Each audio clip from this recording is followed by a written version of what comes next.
Well, Casa Bonita has become an empty building since COVID hit. I used to work here as a teenager and loved this place. Maybe they'll reopen it again someday. Do you ever feel like you're going through the motions when it comes to your spiritual life?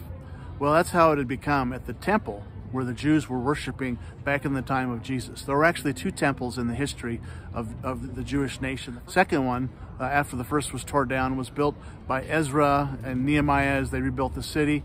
This was the temple that existed in the time of Jesus, although it had undergone some significant renovations. In many ways, it had gone from a place of worship to like a Disneyland attraction. You had to change your money with the money changers and paying a stiff fee in order to bring clean money into the temple. Worship for the nations had become a place of commerce and tourism. On the way into the temple, Jesus with his guys went past a fig tree.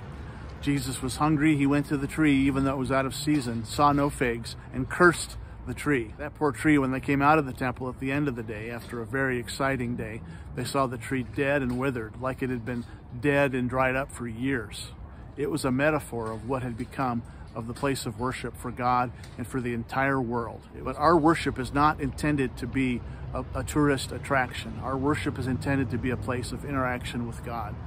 The beautiful New Testament metaphor is that we are now the temples. We are moving, roving, walking temples of the living God.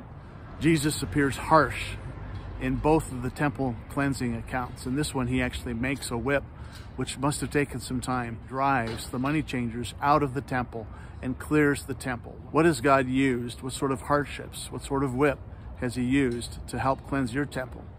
Do you feel like that little fig tree, dried up and dead for years? Well, the good news is Jesus has come to bring life back to you, his living temple.